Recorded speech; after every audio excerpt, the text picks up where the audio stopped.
We turn our attention upstate now. The Occupy Albany movement has started to mimic what's been happening down on Wall Street, with dozens camping out in a park across from the Capitol. They are holding marches and rallies almost daily. Joining me now to talk more about what's happening at the Capitol, or just in its shadow, is Bob Magee. He's an attorney by trade. He's been down at the Albany protest since it began. Is that right? I have.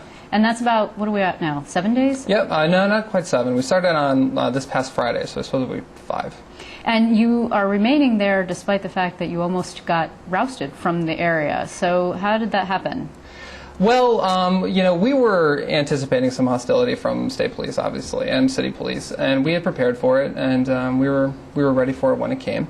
We had started, very early on to initiate a dialogue, both with city officials and state officials. So we were sort of receiving it. Word was getting back and forth, and we put ourselves in a position where, if we were to be rousted, we would know well ahead of time, and we would have an opportunity to discuss it before it happened. So how does this happen, though? Because the whole hallmark of the Occupy movement is that it's a movement without a leader. Mm-hmm. And so how do you negotiate with an entity that, particularly when it comes to law enforcement, exists in a hierarchy when you have no hierarchy yourself? Yes. Well, the way it worked was, we brought it up to the General Assembly. We had met on Sundays before the occupation actually had begun. And we had discussed as like a legal working group that we had organized amongst ourselves to get the blessing of the General Assembly to open up a dialogue with the police and with city officials. And so that's how that happened. And a lot of it arose organically. And, when the city officials and state officials had found out that this was going to be happening, they reached out to us as much as we reached out to them. So when the general feeling down at the park is that the bad guy in that particular scenario is who? Is it the governor? Is it the police? Is it the mayor? It would be Governor Cuomo, unfortunately, but that wasn't clear that was going to be the case, going into Friday and this weekend. As it turns out, we have very strong and supportive, elected officials in the city of Albany. Mayor Jennings and Chief Krockoff and Dave Soares really stood up for us and for the First Amendment in the city of Albany, as far as I'm concerned. And that was against, in the face of pressure from Governor Cuomo, and that's not a small thing, as far as I'm concerned. And now you've dubbed the encampment Cuomo bill. Yeah, I think there was a sign someone had put up, dubbing it Cuomoville. That's not been officially accepted by the group. Okay, so I got to tell you, here's what people are seeing right now. A very nice, clean-cut guy who is a professional, who is not sort of in keeping with the video that they've been seeing from Zuccotti Park or even from Albany, and you've been staying over there at night, some nights, right? I have. Your response to, it's clear, obviously, that it's not just all dirty young hippies, et cetera, which is what the conservative media has been saying. Mm-hmm. But what is it, then, generally? I think, it's a fantastic cross-section of people that we have out there. If you come down to the park, and I encourage anyone out there to come down to the park, you're going to find, city council people, playing chess with Starbucks baristas. You're going to find, Home Depot employees talking to attorneys. You're going to find doctors, nurses. It's all sorts of people.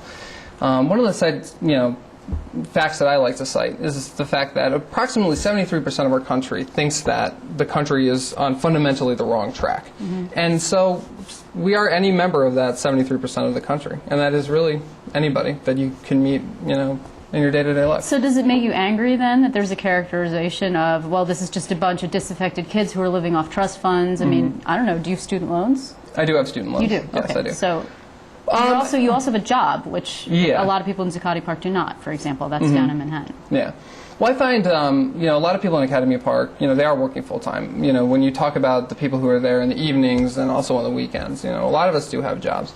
I don't get particularly riled up about the media's portrayal of us. We are all individuals, and a lot of us don't have jobs, and there's, that speaks to the state of our economy in a lot of cases, because a lot of the people down there who don't have jobs are very passionate, they're very educated, they're very capable, and if our economy was functioning as it should, they would have jobs. So how long are you going to keep this up?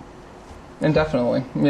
It's, what our goals are now are obviously, unclear, but we are determining what those goals are as time goes on. And if you go down to the park, you'll find a lot of people having conversations about what we need to do. And I think in the coming 6 months, you're going to find people... Wait. I'm sorry. Coming 6 months? Yeah, I think... January is rather cold in Albany. Have you slept outside in Albany in January? No, I haven't, but I'm looking forward to doing so. Really? Yes. Well, what kind of preparation have you made for that? Well, we're in the process of working out our preparations, but a good sleeping bag and a nice coat, I think will do it. Do you think that, have you had discussions with elected officials that, or the state police for that matter, that they're going to let you guys stay there through February? I think the working assumption is, they'll get bored, Yeah. they're not going to achieve anything, plus it's going to be darn cold out there, and it's got to wear on you. It's not comfortable out there. Yeah, well, there was that quote from one of the protesters in the Birmingham bus boycott, and she said, "My feet are tired, but my soul is rested." And I think that's the feeling among most of the people out there right now. And we're in it for the long haul. Negotiations with city officials, which we welcome, negotiation with state officials, which we also welcome, they're going to be ongoing, and it is going to be, a day-to-day process as far as that's concerned. But we'll keep on going with it. Because at some moment, it seems, and particularly we seem to be approaching that moment elsewhere in the country, that elected officials are losing patience. You see Oakland, California, there's been violence, there's been tear gas, there's been people getting mass arrests in Atlanta, for example. I mean, there are clearly, some mayors are just at the end of their rope on this one. There's no guarantee that these guys are going to let you stay indefinitely. That's true. But we are going to stand up for what we believe in. And from all indications, as I said, the city of Albany is very lucky to have the chief of police and the mayor that it does, and the DA. And we don't anticipate a situation like they've seen in Oakland. At the same time, if we were faced with one, I believe, we believe strongly enough in what we're doing that we're willing to face that risk. And what is it that you guys want to accomplish? I know that it's still a work in progress, but you do believe that at some point you're going to have something to accomplish. And the thing is, will your thing that you want to accomplish, whatever it is, be the same as Zuccotti or Denver or Oakland or London or wherever else everyone is? It's hard to say, where the finish line is at this point. I think that we're going to start discussing what the finish line is at some point. But I think in the immediate future, our goal, and among the people I talked to down at the park, I think most of them would agree, is the immediate goal is to get people talking about the fact that the standard of living for the bottom 99% of this country has either stagnated or is in atrophy. Things are getting worse and worse for the average person. And you look around and there doesn't appear to be any relief in sight. College tuition costs are going up, healthcare costs are going up, and we know something needs to change. And we've been waiting for some sort of directive from our leaders, some sort of solution, and none has manifested Okay, itself. but what about Barack Obama saying, okay, we want to make, just yesterday actually, we want to make it easier for you to forgive your student loans? I mean, that must be a hopeful sign. Yeah, it's a nice sign. It's good to know that some politicians are going to be able to, sense the change in direction that I think this movement represents. But at the same time, student loan forgiveness or a millionaire's tax, those are small. We're in it for something bigger than that. Well, like what? Like wealth distribution? No, that's not what we're talking about.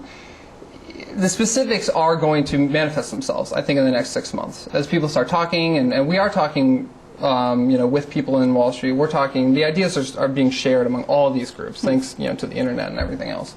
But specifically, right now, we're just looking to get people talking.